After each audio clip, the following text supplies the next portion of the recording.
მოგესალმებით ბატონებო და ქალბატონებო. ვაგრძელებთ სატელევიზიო გადაცემების ციკლიდან ძნელი გზად დამოუკიდებლობის საკენ, რომელიც ეხება მნიშვნელოვან პრობლემას თუ როგორ მივიდა ქართველი საქართველო სახელმწიფოებრივი დამოუკიდებლობის აღდგენამდე. ჩვენ გარკვეული ეპოქების მიმოხილვა უკვე დავასრულეთ წინა გადაცემებში. ეხლა კი უშუალოდ მივადექით საკითხს თუ როგორ მოხდა, რა მოვლენებმა განსაზღვრეს, რა მოვლენებმა შეუწყეს ხელი საქართველოს სახელმწიფოებრივი დამოუკიდებლობის აღდგენას. ანუ მოვლენების მიმოხილვას დავიწყებთ 1914 წლიდან პირველი მსოფლიო ომის დასაწყისიდან. საერთოდ უნდა აღინიშნოს, რომ საქართველოს სახელმწიფოებრივი დამოუკიდებლობის აღდგენა განსაზღვრა სამმა მოვლენამ. პირველი და უმნიშვნელოვანესი მოვლენა ეს გახდათ ქართული ეროვნული მოძრაობა, დაწყებული 1802 წლის კახეთის პოლიტიკური გამოსვლით, 1804 წლის ქართლის მთიანეთის აჯანყებით, 1812 წლის კახეთის აჯანყებით, 1919-20 წლების აჯანყებით იმერეთსა და გურიაში და ეს პირველი ეტაპი ჩვენი ეროვნული მოძრაობისა დაგვირგვინდა 1832 წლის შეთქმულებით, როდესაც შედგა სერიოზული მცდელობა ეროვნული მოძრაობის პროგრამის შემუშავებისა. ანუ რა მიზნით იწყებოდა ეს მოძრაობა, რა იყო მისი კონკრეტული მიზანი, რა იყო მისი საბოლოო მიზანი. ეს დიდი მოვლენა 1832 წლის შეთქმულება, რომელშიც ჩაბმული იყო მთელი ქართველი თავადაზნაურობის ელიტა, სამღვდელოება, საფუძველი გახდა უფრო დიდი ეროვნული მოძრაობისა, მე-19 საუკუნის 60-90-იანი წლების დიდი ეროვნული მოძრაობისა, რომლის უცვლელი წინამძღოლი გახდა ილია ჭავჭავაძე. აი უშუალოდ ამ ბოლო ეტაპმა ეროვნული მოძრაობისა, მე-19 საუკუნის ეროვნული მოძრაობის ბოლო ეტაპმა მიიყვანა ქართველი სახელმწიფოებრივი დამოუკიდებლობის აღდგენამდე. მიუხედავად იმისა, რომ 1907 წელს ამ დიდი ეროვნული მოძრაობის უცვლელი წინამძღოლი ილია ჭავჭავაძე მოკლეს, ეროვნული მოძრაობა მიუხედავად ზოგიერთი ცუდი პროგნოზისა არ შეფერხდა, იგი მაინც გრძელდებოდა, ოღონდ სხვა ვითარებაში პოლიტიკური პარტიები აღმოცენდნენ და ყველას თავისი პროგრამა ჰქონდა, მაგრამ ის ხაზი, რომელიც შეიმუშავა ქართულმა ეროვნულმა მოძრაობამ, შენარჩუნებული იქნა ილიას ჭავჭავაძის შემდეგ ყველაზე დიდი წარმომადგენელი ეროვნული მოძრაობისა გახდათ არჩილ ჯორჯაძე, რომელსაც კარგად ესმოდა ეროვნული მოძრაობის მონაპოვარი, კარგად ესმოდა რას მიაღწია ეროვნულმა მოძრაობამ მე-19 საუკუნეში და რა იყო მისი მიზანი შემდგომში.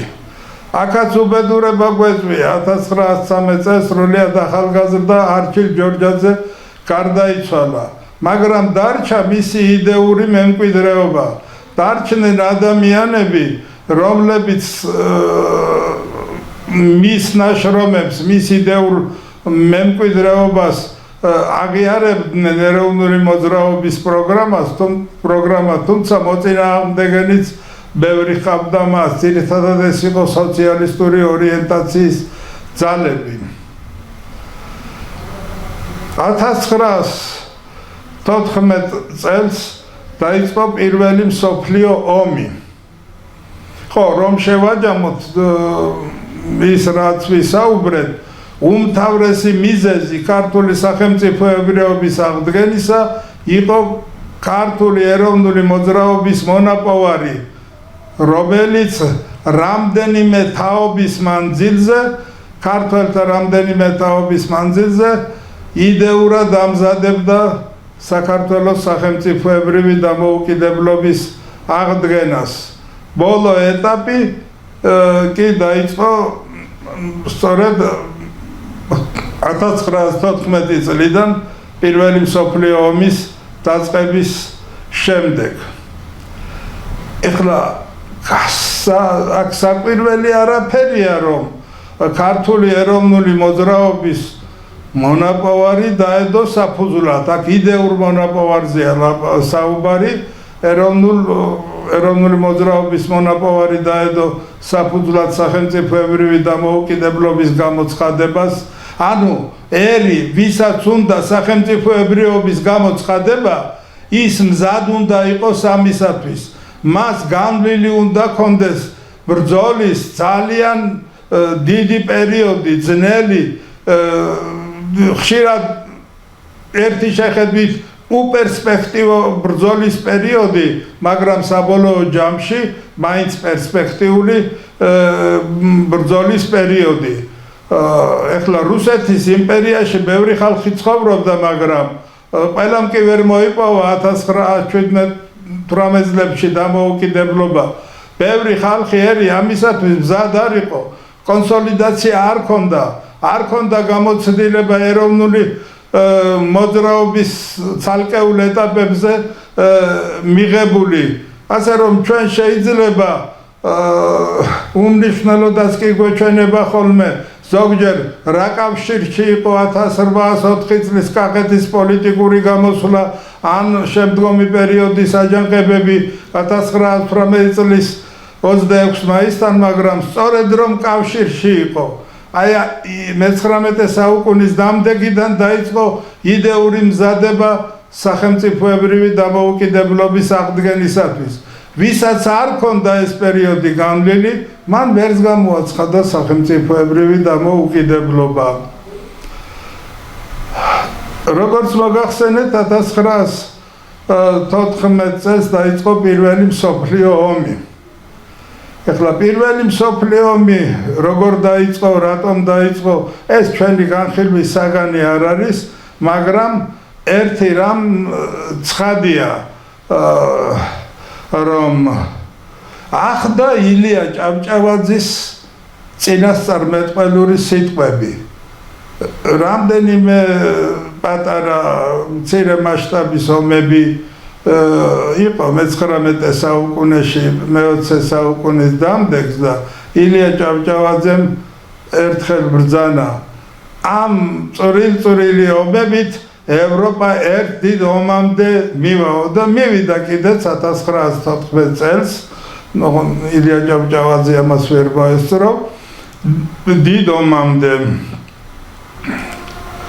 ეხლა მოკლედ უნდა ვთქვათ მაინც ომი ფაქტიურად მომწიფდა და განხორციელდა ევროპის კონტინენტზე. ამერიკის შეერთებული შტატები შედარებით გვიან ჩაება ამ ომში და ამ თავისი ჩაბმით გადამწყვეტი როლის ითამაშა, შეიძლება ითქვას, ანტანტის გამარჯვებაში, ანუ გერმანიის დამარცხებაში. როგორ მოხდა ეს, რომ ევროპაში დაუშვეს ამხელა სისხლის მღვრელი მოვლენის დასაწყისი? ახლა არა ამ მასშტაბის ომები, მაგრამ მე-19 საუკუნის დამდეგსაც გამოსცადა ევროპამ ამ ომების სიმწარე. ეს იყო ნაპოლეონის დაპყრობითი ომები. ნუ ნაპოლეონი დამარცხდა.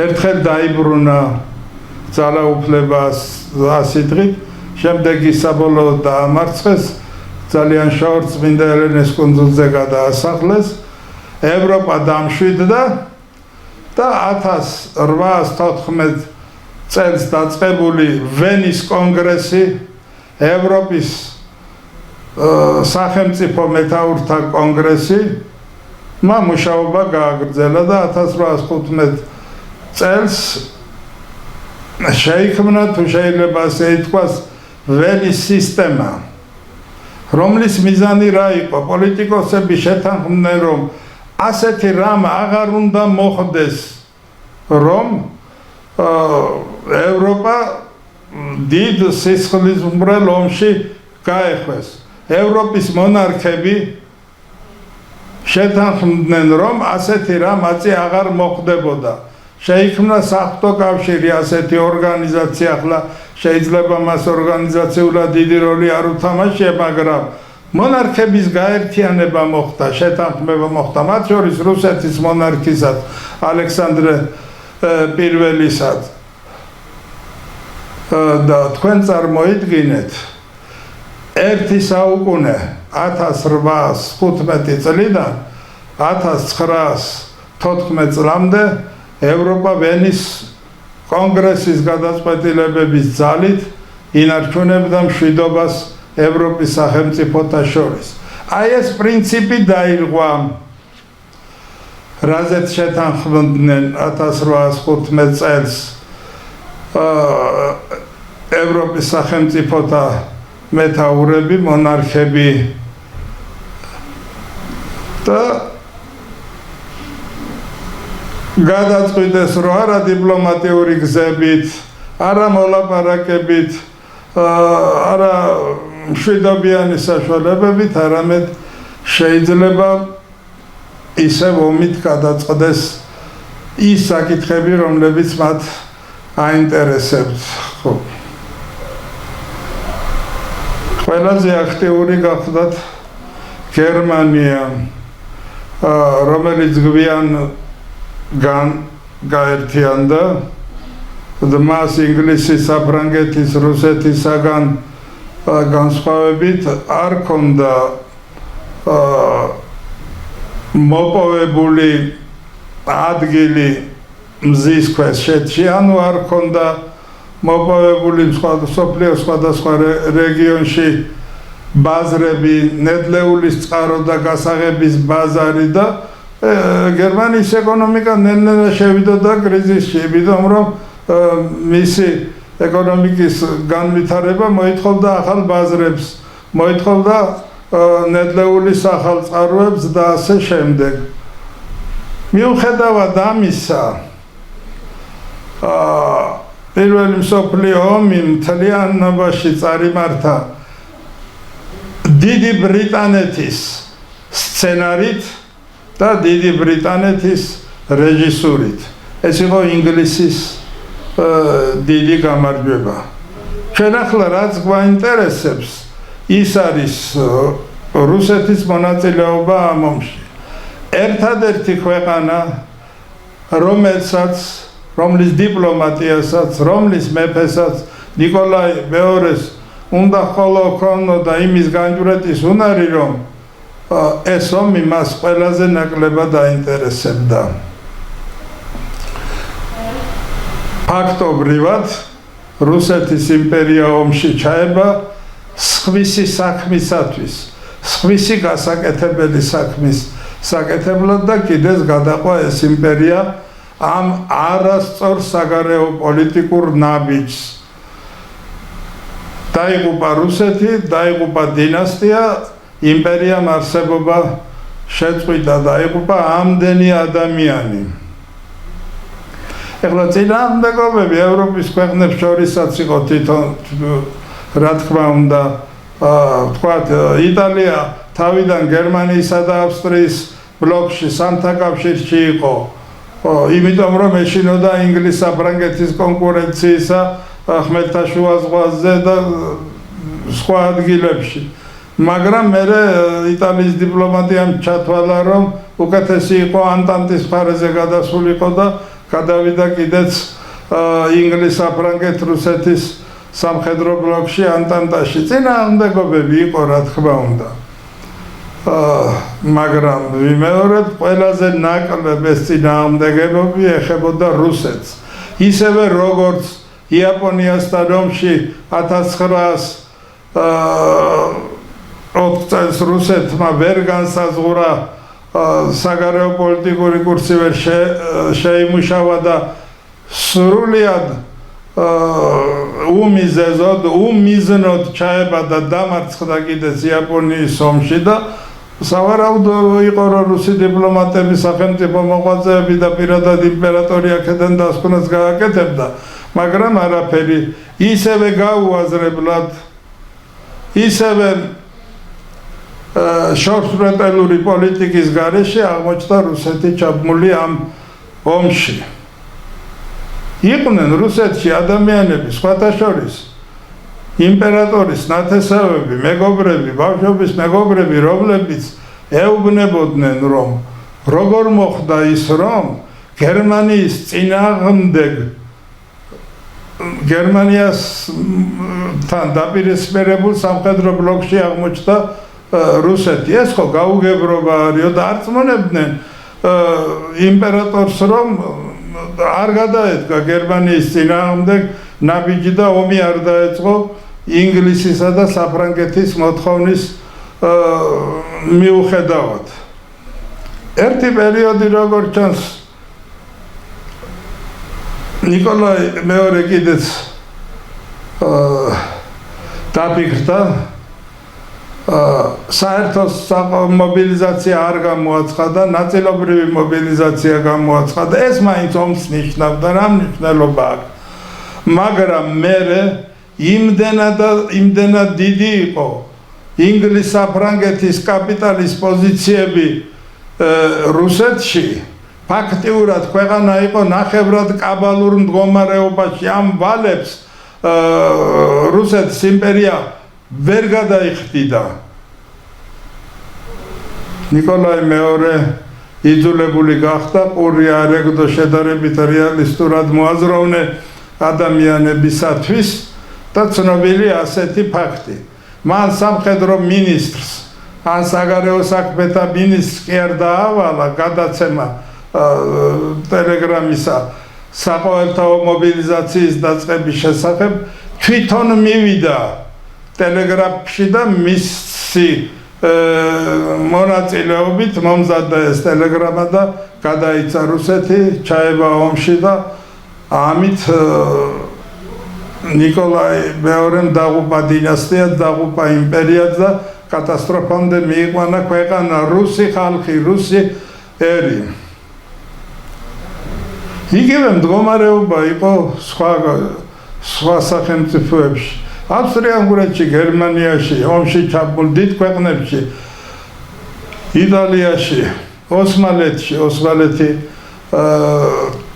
გერმანიის სამხედრო ბლოკში აღმოჩნდა საბოლოო დიდი მერყევების შემდეგ. შედეგი ყველასათვის აღმოჩნდა კატასტროფული. არ აღმოჩნდა კატასტროფული მხოლოდ ზემოთ მოგახსენეთ ამ ომის სცენარის ავტორისათვის და რეჟისორისათვის დიდი ბრიტანეთისათვის. დიდმა ბრიტანეთმა შეინარჩუნა ომამდელი მდგომარეობა და შეინარჩუნა კი არა მისი კონკურენტები, ყველა უკვე წელში გატეხილი დასუსტებულები, დაშლილი იყვნენ როგორც სახელმწიფოები. საუბარია ევროპის დიდ ქვეყნებზე დაინგრა რუსეთის იმპერია. დაინგრა გერმანიის იმპერია. რუსეთშიაც და გერმანიაშიც ამ ომს მოყვა რევოლუცია. 1917 წლის თებერვალში რუსეთში, 1918 წლის ნოემბერში გერმანიაში. ფაქტიურად გერმანიის არმია ბრძოლისუნარიანი იყო და კიდევ შეეძლო დიდხან ომის გაგრძელება, მაგრამ რადგან ქვეყანაში რევოლუცია დაიწყო, ომის გაგრძელება უკვე იყო შეუძლებელი, არმიაც გარეოლუციურდა. ამაშია საქმე, იმიტომ იმ არმიაში გერმანელი მუშა და ფერმერია, რომელსაც აღარ უნდოდა უკვე ომი. თორემ არმია, როგორც საბრძოლო ორგანიზმი, რომ რევოლუცია არ ყოფილიყო, მზად იყო კიდევ ომის გასაგრძელებლად. დაინგრა ავსტრია-უნგრეთის იმპერია. იმდენად რომ საერთოდ დაიშალა და ვეღარასდროს იმ საზღვრებში ის ვეღარ ადგა, მის ადგილზე აღმოცენდა ავსტრიის დამოუკიდებელი სახელმწიფოს გარდა შემდეგ მოვლენებს წინ გაუსწრებთ უნგრეთის სახელმწიფო და ჩეხოსლოვაკიის სახელმწიფო. დაინგრა ოსმალეთის იმპერია. ერთადერთი იმპერია შეინარჩუნა დიდმა ბრიტანეთმა, იმიტომ რომ ყავდა ძალიან ჭკვიანი პოლიტიკოსები, ჭკვიანი დიპლომატები და დიდი ხანია ემზადებოდნენ, რომ ეს მოხდებოდა ევროპაში. და როცა ომი დაიწყო, მხოლოდ ის იყო მზად იმისათვის, რაც ომს მოყვებოდა ევროპაში შემდეგ. ამამიდან გამარჯვებული გამოვიდა, ახლა საფრანგეთის გამოვიდა გამარჯვებული, მაგრამ იმდენად იყო დანგრეული ქვეყანა, მისი ეკონომიკა უკიდურესად მძიმე მდგომარეობაში იყო თუ არა ეს გამარჯვება კიდევ საეჭვოა. სამაგეროდ ამას ვერ ვიტყვით ამერიკის შეერთებულ შტატებზე, რომელმაც ომში გამარჯვების შედეგი მიიღო, იმიტომ რომ გვიან ჩაება ის ომში, უკვე როდესაც ომის სასწორი ანტანტის მხარეზე იყო გადასული. 1917 წლის თებერვალში რუსეთში რევოლუცია მოხდა. არ მოხდებოდა რევოლუცია, ამის არავითარი მიზეზი რუსეთში არ იყო. რევოლუცია იყო ომის უშუალო შედეგი. ანუ რუსეთის იმპერია რო ომში არ ჩაბმულიყო, რევოლუცია არ მოხდებოდა. ჩაება ომში და მიიღო რევოლუცია. ყველა ქვეყანაში ეს ერთნაირად მოხდა, იმიტომ რომ არ შეიძლება რომელიმე ერთს, რომელიმე ხალხს ომი მოსწონდეს, ან რაიმეში სჭირდებოდეს. ომი სჭირდება მთავრობებს, პოლიტიკოსებს, პოლიტიკურ ელიტას, სამხედრო ელიტას და ასე შემდეგ. აი ერთ მაგალითის მოყვანა შეიძლება ხშირად მოყავთ ხოლმე ეს. მთავარი ცენტრი იყო რევოლუციური მოძრაობისა პეტერბურგი. დიდი გამოსვლებია. და სამეფოს ახს იმედი აქვს, რომ გვარდია ჩაახშობს ამ გამოსვლებს. გვარდიული ნაწილები, გვარდიული პოლკები, რომელიც ფრონტიდან მოაბრუნეს შემდეგ დედაქალაქის ახლოს იყვნენ დისლოცირებული. და პოლიცია რა თქმა უნდა. და ერთ დღეს პოლიციამ ხალხს ესროლა და მოკვდა და დაიჭრნენ ადამიანები. ამ პროცესს უყურებს გვარდია, რომლის იმედი აქვს რომანოვებს. გვარდიამ პოლიციას ესროლა. ამით დამთავრდა ყველაფერი უკვე. ისეთი კონსერვატორული სამხედრო ძალა, როგორიც იყო კაზაკთა ჯარი, ისიც კი კაზარმებიდან არ გამოვიდა პეტერბურგში და არ დაიცვა ხელისუფლება. გვარდიაზე უფრო კიდევ მეტად საყრდენ ძალად ხელისუფლება მიიჩნევდა კაზაკთა ჯარს. არ გამოვიდნენ კაზარმებიდან ისინი. და ასე დაამთავრა იმპერიამ არსებობა. ნიკოლოზ მეორე ტახტიდან გადადგა და იყო რაღაცა ცდელობა უფლისწულ ალექსის ტახტზე იმპერატორად გამოცხადებისა, დიდი მთავრის ნიკოლოზიზმის მიხეილის რეგენტობით, მაგრამ არ გამოვიდა ნიკოლოზ უთხრეს, რომ უკვე რომანოვების დინასტიას ხალხი აღარ იგუებსო. რუსეთის ხელისუფლების სათავეში მოვიდა დროებითი მთავრობა.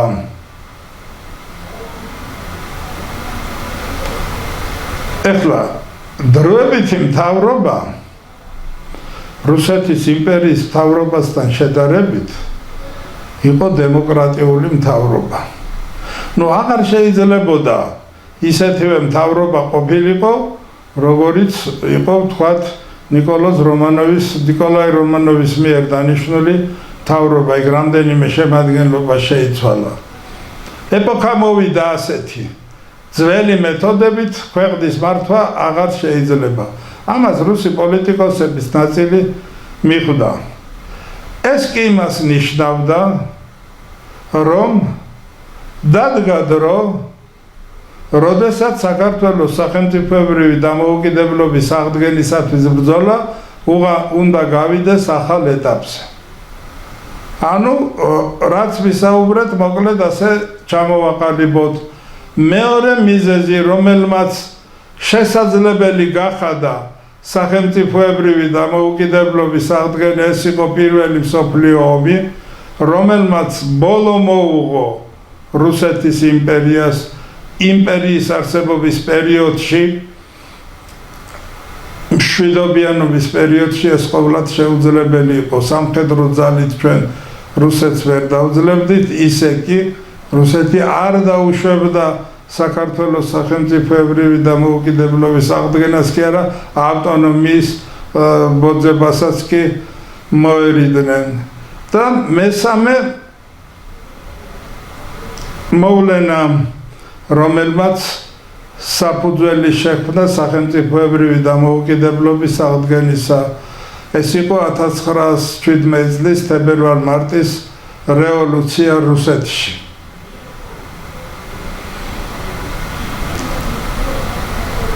დროებითი მთავრობა რუსეთის მთავრობა არის და ზოგჯერ გაკვირვებას გამოთქვამდნენ ხოლმე, როგორ შეიძლება ის მრავალეროვანი იმპერიაში ყოფილიყო დემოკრატიული მრავალეროვანი იმპერიის სამართალმემკვიდრე ყოფილიყო დემოკრატიული მთავრობა.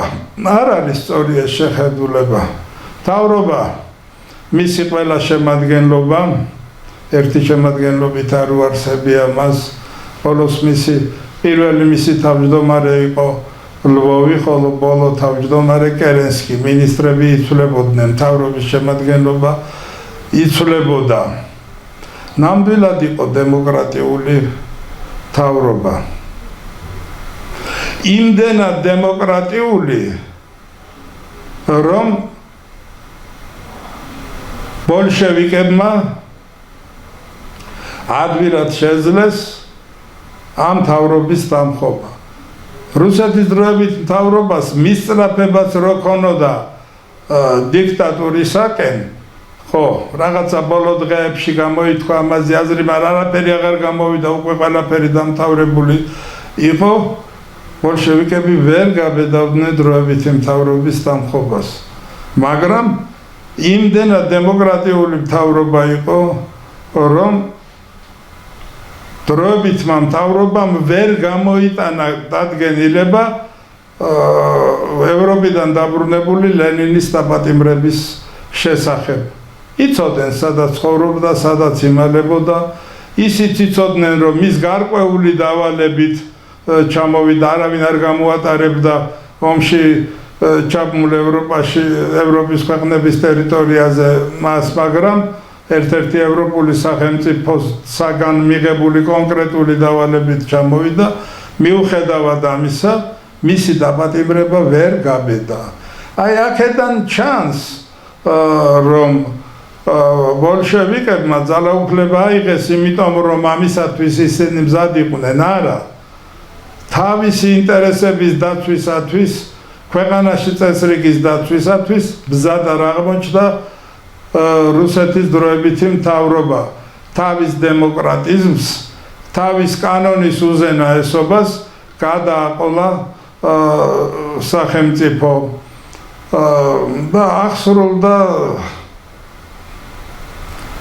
ის ნათქვამი, რომელიც ყველა ქვეყანამ თავის თავზე გამოცადა, იმიტომ რომ უჭკვიანესი ადამიანის გენიოსის ნათქვამი იყო, დემოკრატია თავისი უსუსურობით ტირანიას უმზადებს საფუძველსო. აი ეს გამონათქვამი აღსრულდა რუსეთის თავზე თავისი უსუსურობით, თავისი დემოკრატიული მისწრაფებებით, რომელიც პირველ მსოფლიო ომში ჩაბმულ ევროპაში აბსოლუტურად მიუღებელი იყო. ევროპის დემოკრატიები ომის გამო დიქტატურისაკენ წავიდნენ და რუსეთში ყველაფერი უკუღმა მოხდა. ომშია ქვეყანა ჩაბმული, არის დიდი პოლიტიკური, ეკონომიკური და სოციალური კრიზისი და ამით დროებითი მთავრობა რუსი პოლიტიკოსები ამ პერიოდში თავისი დემოკრატიულობით იწონებენ თავს. მაგრამ ესეც ალბათ ისტორიული კანონზომიერება იყო. გარკვეულ ისე უნდა დაემთავრებინა თავისი არსებობა რუსეთის იმპერიას როგორც დაამთავრა და ისე უნდა დაემთავრებინა თავისი არსებობა დროებით მთავრობას როგორც დაამთავრა. ამ საკითხების შესახებ ჩვენ შემდეგ ვილაპარაკებთ. ეხლა რომ შევაჯამოთ, ნათქვამი კიდევ ერთხელ გავიმეორებ, უკვე სამივე მიზეზი, რომელმაც საბოლოოდ განსაზღვრა საქართველოს სახელმწიფოებრივი დამოუკიდებლობის აღდგენა სახეზია. ქართული ეროვნული მოძრაობის დიდი მონაპოვარი, იდეური მზაობა სახელმწიფოებრივი დამოუკიდებლობის აღდგენისათვის. მეორე, პირველი მსოფლიო ომი, რომელმაც ბოლო მოუღო იმპერიებს, ამ შემთხვევაში ჩვენ გვაინტერესებს რუსეთის იმპერიას და რომანოვების დინასტიას, აღარ არსებობს აღარც იმპერია, აღარც რომანოვების დინასტია და მესამე რა 1917 წლის თებერვალ-მარტის რევოლუცია, რომელსაც რუსეთში მოჰყვა დემოკრატიული წყობილების დამყარება, რომელიც საშუალებას იძლეოდა ლეგალურად დაწყებულიყო საქართველოს სახელმწიფოებრივი დამოუკიდებლობის აღდგენისათვის ბრძოლა. ასე რომ არც საქართველოს ეკლესიის ავტოკეფალიის აღდგენის მოთხოვნა, არც საქართველოს ავტონომიის მოთხოვნა, ესეც იყო ერთი პერიოდი ამ დროს, არც საქართველოს სახელმწიფოებრივი დამოუკიდებლობის აღდგენისათვის ბრძოლა უკვე დასჯადის აქციელი აღარ იყო. რუსეთის დროებითი მთავრობა ამ მოვლენების სისხლითა და מחვილით ამოძირკვას არ ცდილობდა. ისეთი დემოკრატიული მოთხოვნები, რომლის აღსრულება საქართველოში შეიძლება უახლოეს ხანებში განუხორციელებლადაც კი მიაჩნდათ, ეხლა რეალობად იქცა. მაგრამ ყველაფერი ეს ძალიან სწრაფად მოხდა პირველი მსოფლიო ომის შემდეგ თებერვლის რევოლუცია და ამიტომ საქართველოს სახელმწიფოებრივი დამოუკიდებლობის გამოცხადება, თქვათ რუსეთის თებერვლის რევოლუციის მეორე დღეს კი არ მოხდა, მისთვის მზადება დაიწყო, ამის გარეშე არ შეიძლებოდა და პერიოდი 1917 წლის მარტიდან 1918 წლის მაისამდე ეს იყო მზადება საქართველოს სახელმწიფოებრივი დამოუკიდებლობის აღდგენისათვის. მან რამდენიმე ეტაპი გაიარა, ყველა ეტაპი ისტორიული იყო, ყველა ეტაპი აუცილებელი იყო, იმიტომ რომ დღეს ახლა უკვე აღიარებულია, რომელი ქვეყნის ხელისუფლებაც ისტორიული პროცესების ფორსირების გზას დაადგა, ყველამ ცუდად დაამთავრა. ისტორიული პროცესის ფორსირება არ შეიძლება. ადამიანის შეგნება 1-2 დღის განმავლობაში არ იცვლება. ადამიანი ფიქრობს, ეს ფიქრი კი მას ვერ უბრძანებ, რომ 2-3 დღეში დაამთავროს, ხო? პოლიტიკური ელიტა თვითონ ბჭობს, აი რა უნდა გავაკეთოთ. აქ დაჩქარება ყოვლად შეუძლებელი იყო და არც იქნებოდა ამის საშუალება პრაქტიკულად ამის განხორციელება. ამიტომ ხშირად ამბობენ წერდნენ კიდეც რომ საქართველოს სახელმწიფოებრივი დამოუკიდებლობის აღდგენამ დაიგვიანა. არ დაიგვიანა.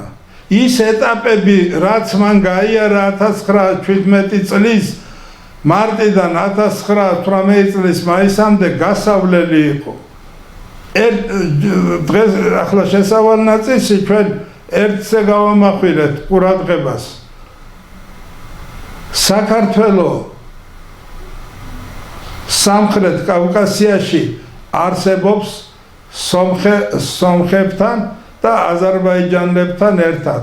სომეხებთან და აზერბაიჯანელებთან ერთად. აი ამ ერთობის დარღვევა, რომელიც ჩვენ თავს მოგვახვია რუსეთის იმპერიამ და სამხრეთ კავკასია ერთ ეკონომიკურ რეგიონად აქცია და ერთმანეთში ათქვიფა აქ სხვადასხვა ერისა და აღმსარებლობის ხალხები ძალიან მძიმე მემკვიდრეობა იყო.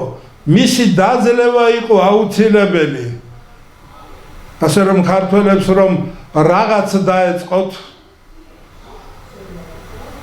საქართველოს სახელმწიფოებრივი დამოუკიდებლობის გამოცხადების პროგრამიდან ფრთხილად უნდა ყოფილიყვნენ.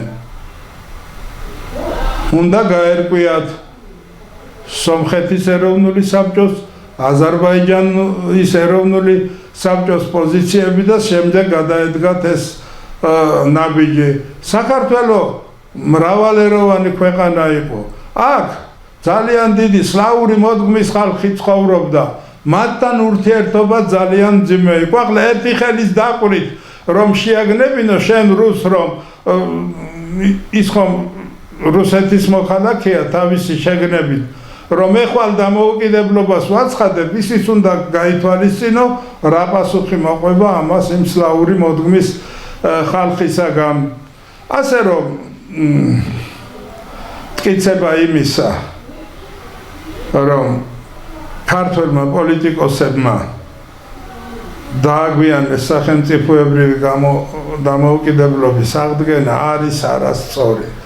ყველაფერი პროცესი მიდიოდა კანონზომი იმ კანონზომიერების მიხედვით, რომელიც ჩვენ გვიბოძა ისტორიამ, განსაკუთრებით იმ პროცესებმა, რომელიც სამხრეთ კავკასიაში მე-19 საუკუნის დამდეგიდან დაიწყო და ამის ფორსირება არანაირად არ შეიძლებოდა. არა, შეიძლებოდა, მაგრამ შედეგი არაფერი არ მოხდებოდა მას, ეს იქნებოდა მხოლოდ რაღაც ფორმალური აქტი. ასე მივიდა ქართველი ერი სახელმწიფოებრივი დამოუკიდებლობის გამოცხადებამდე. ძნელი გზის თუ შეიძლება ასე ითქვას, პირველი მონაკვეთი დასრულდა. ეხლა იწყებოდა ამ გზის მეორე მონაკვეთი. უშუალოდ სახელმწიფოებრივი დამოუკიდებლობის გამოცხადება და შემდეგ მისი შენარჩუნება. ეს ძალზე რთული საკითხია. მას ალბათ ჩვენ მიუძღვნით შემდეგ შეხვედრას. დღეს კი ბატონებო და ქალბატონებო, ამით დავასრულოთ. მომავალ შეხვედრამდე კარგად ბრძანდებოდეთ.